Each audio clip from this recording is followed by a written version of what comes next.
the second Saturday in August, and you know what that means. At least you do if you live in Madison. Yes, it's the Great Taste of the Midwest, one of the world's premier beer festivals. Hundreds of brewers all take to Olin Park to show off some of the best beers, ranging from barley wines to heavy stouts to, yeah, even a Sour Patch Kids sour that I'm going to admit I liked way more than I ever thought I would.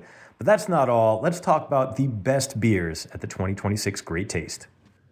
First off, in no particular order, Toppling Goliath. Now, Iowa, for a long time, been very underrated on the culinary scene, very underrated in the drink scene. It's not just the beers, also great distilleries out there. I see Cedar Ridge. But none better than Toppling Goliath. Now, a couple of great options and the epicenter of the running of the stouts, that 1 p.m. rush to get everything before it sells out. And yes, seconds after the gates opened, the line for the Assassin was about 16 deep, and I was lucky to get in there early. And my first, most legit, most proper reaction was to say, yes, awesome, great beer, vanilla, chocolate, very light despite clocking in at 13% alcohol by volume. And each sip was rewarding, wasn't sticky, wasn't sugary, but it was really, really tasty. Now, that wasn't the only highlight there. The other one, the Caramel Apple Fandango. Now, the Berry Patch Fandango is a rare Circle of Trust sour for me. But the caramel apple tastes a lot like one of those Charms Pops you get every Halloween. The caramel on the outside, the apple on the inside. It smelled incredible. It was a straight up dessert, but at the same time, it wasn't cloyingly sweet because it was just enough tart apple to bring it back. And yes, a very full, robust flavor on that. Highly recommend. If you're not a fruit beer guy, you might still like it because it tasted like bottled childhood.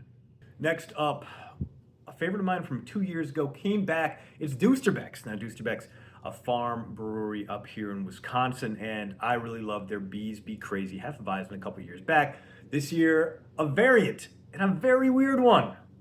Butterscotch. Bees Be Butterscotch. Now, these are not flavors I expected to go together, but the honey in the Hefeweizen and the butterscotch really made you feel like you were back at Grandma's house, but Grandma's got a little bit of a drinking problem. We love her anyway, or maybe we love her because of it. Either way, you got this very nice, drinkable, deep, rich beer that had some very nice replay value because there was a nice lightness behind it.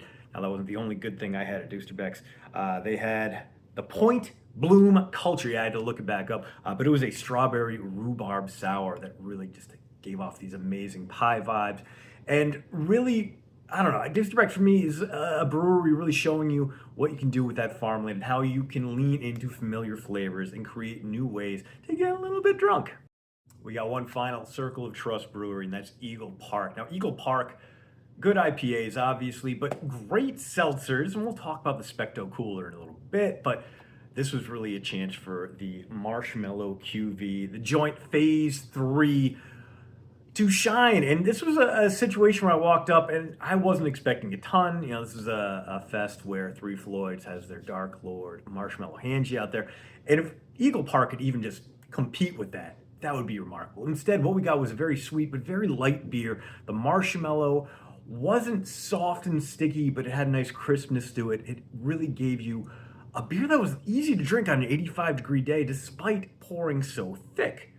Now, for me, this is a beer that can hang with your Dark Lord, a beer that can hang with Goose Island's Bourbon County Stouts, and Eagle Park once again knocked it out of the park. But how can I go this far without talking about Specto Cooler? It is a straight-up glass of high C at 5% alcohol.